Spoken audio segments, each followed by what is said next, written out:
So I was in a retirement, I was going to say old folks home, but I kept getting corrected when I'd say that with them. But Westminster Canterbury in Louisville. And there were 3 guys that sat in the back row on the left-hand side, and they called themselves a peanut gallery.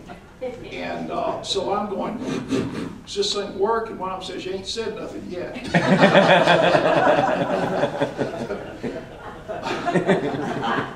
It is a distinct privilege to be with you and to share in admiring the many, many different things that Second is doing now, and the ways in which you're connecting both within the immediate area, within the metropolitan area, within the state, within the country, and in many, many efforts overseas. And it's fun to listen to a few of you that I've had a chance to do, including Jim, talk about their experience growing up, and what I thought would be a really good way to start our thinking together today. And by the way, I can lecture, and if you want me to lecture, tell me to. Otherwise, I'm a dialectic teacher. I teach in dialogical fashion and think that the learning that occurs for you out of discussion is more indelible than the learning that occurs by you simply hearing me talk. So I would much rather have us in discussion than to talk, but if you give me silence, I'll speak. And so be... Don't worry, Mag's here. There won't be any silence. Good. That's exactly what I was. Folks, speaking up. And the area that I've been working on is going in churches and learning what churches are doing, and particularly looking at Presbyterian congregations over the last 40 years. I don't know how many hundred I've been to, but a lot. And big ones, little ones, folk in extremis. The thing that happens most of the time is that I get invited to churches that are doing quite well. They're thriving. And when I heard at several congregations, people who were in churches that were thriving really worried about the future of Presbyterianism, I got very interested in it too. And have been, the most recent book is A Sustainable Presbyterian Future, thinking about this question that people would ask, is there a future for what I consider to be a very generous orthodoxy of Reformed thought in North America? And there's no question the Presbyterian Church is doing fine, because the Presbyterian Church is thriving in many, many different countries in almost all the continents of the world. But in North America, where Presbyterians were in some kind of control of things in previous generations, along with Methodists and Baptists and Episcopalians and sometimes Lutherans and sometimes Southern Baptists, that control is gone. And the ways that people come into faith have changed drastically, even within the last 30 years. Yes? What do you mean by control? So I grew up in the 50s in Memphis, Tennessee. I doubt if it was much different from growing up in the 50s in Indianapolis. We had teachers who told us about their faith. We had school prayers in assemblies. We invited visiting fire people, clergy in, who told us how important Jesus was. And that experience in public school was not uncommon in the Southeast. My guess would be it was not all that uncommon. And who got hired to teach in public schools? Turns out, I learned later, it was Presbyterians and Methodists and Baptists, and there weren't too many places for Assemblies of God folk in the population. And who ran the libraries in Memphis? That's what I mean by control. And that is also true in a national... Yeah, go ahead. Do you not also mean politically and nationally in the Senate and Precisely. Now, the question is, what about nationally?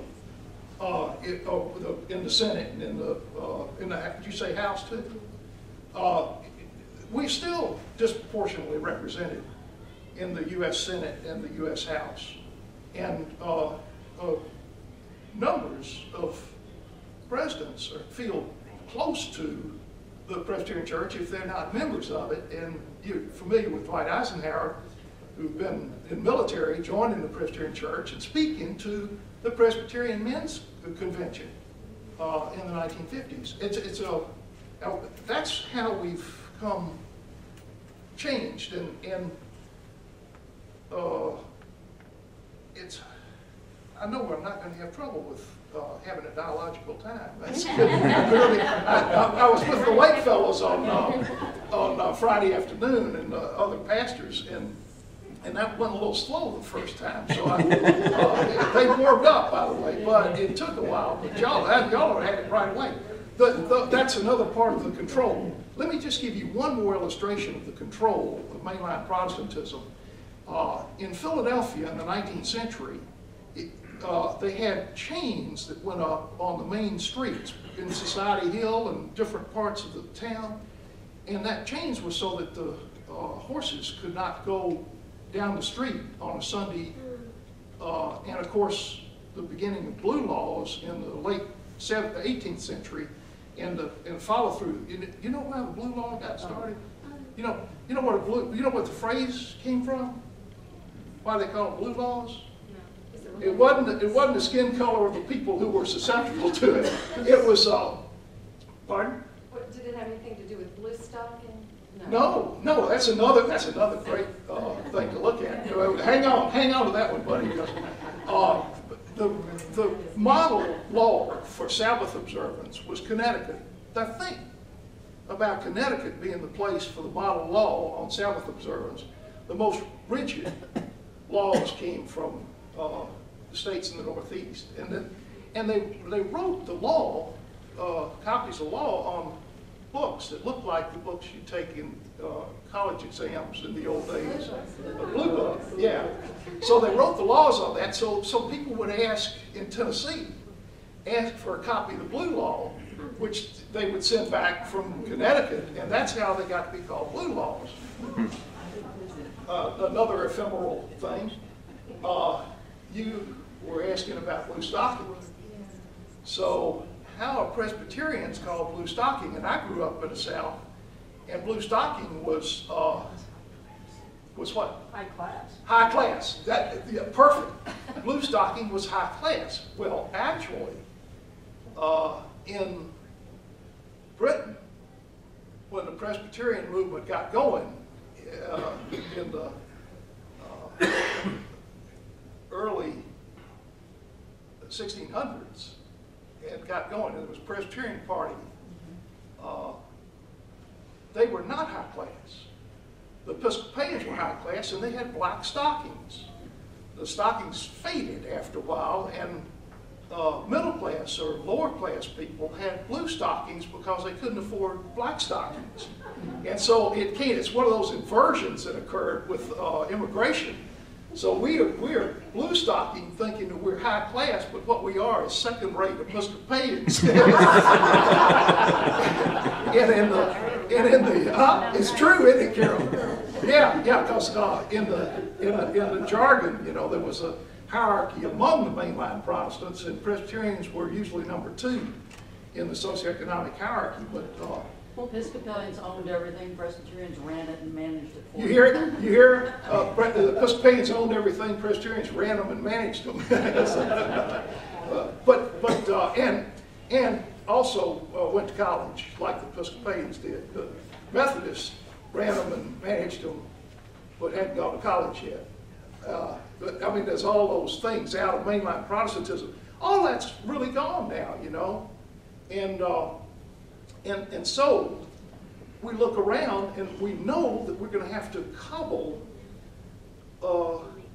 ways of being together. And so congregations, primarily at congregational level, congregations are foraging among the religious possibilities and finding the things that fit authentically for that congregation, and that becomes the tradition of a congregation. I thought it'd be really interesting to ask you, and Jim, you're going to keep time on me and tell me, okay, about 5 minutes before we close, okay? Sure. It'd be really interesting to ask you to think about how you came into personal Christian conviction that Jesus Christ is your Lord and Savior. I'm really interested to hear how your spiritual journey occurred so that you were able to affirm personally that Jesus Christ is your Lord and Savior. How you came into faith. Any takers? How did you come into faith? Pardon? Born in it. Born in and it. raised. Yeah. You never knew yourself other than to be No, a Christian. I'm Presbyterian. A Presbyterian Christian. Let me tell you, you're in a distinct minority in the Presbyterian Church today. You probably feel that all the time, but there are very, very few born and reared Presbyterians, and fewer that have never known a time when they weren't, because a lot of Presbyterians drop out after, let's say, joining the church, or confirmation we call it now.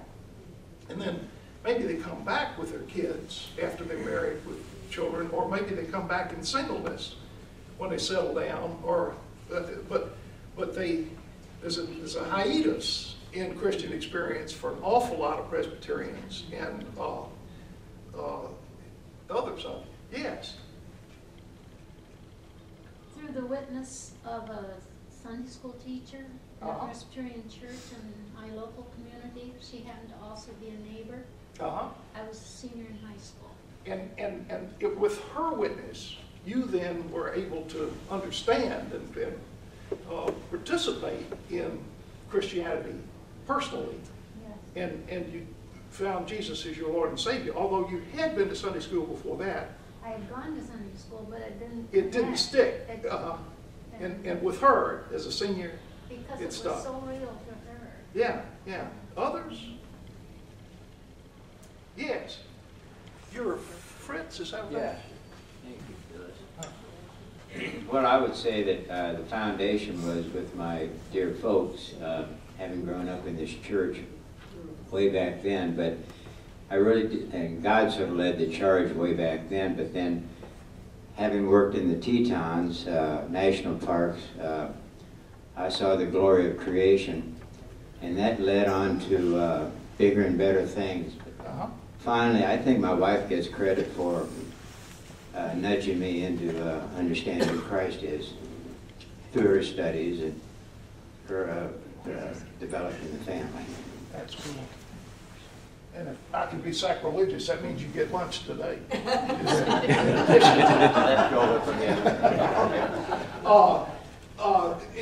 But it really is, it is fascinating to ask among yourselves how you came to faith is, and how you grew in faith and how you continue to grow in faith is really something that we are going to have to do in the future, to an extent that we did not have to do it in the past, because all of us are cobbling the faith, even born and reared Presbyterians in this day and time. And 2/3 to 3/4 of Presbyterians have come out of other parts of the Christian family, or out of other religions, or out of that fastest growing part of American demography, NRP, no religious preference.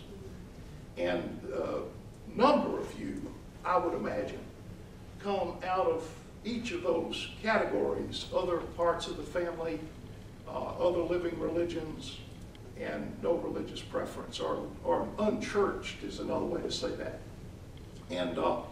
And now, a church like Second is doing things that are typically Presbyterian, but you're also engaged in things that were typically other parts of the Christian family. Your hymnody has become more ecumenical. World hymn music is taken from, not just from Reformed, but from wherever it sounds good to the session and the denomination that produced the hymnals. You follow the thing, and that's the same thing for your own religious experience. You're growing in the faith by virtue of things you learn out of Judaism, perhaps, or out of what else? Other parts of the Christian family, maybe?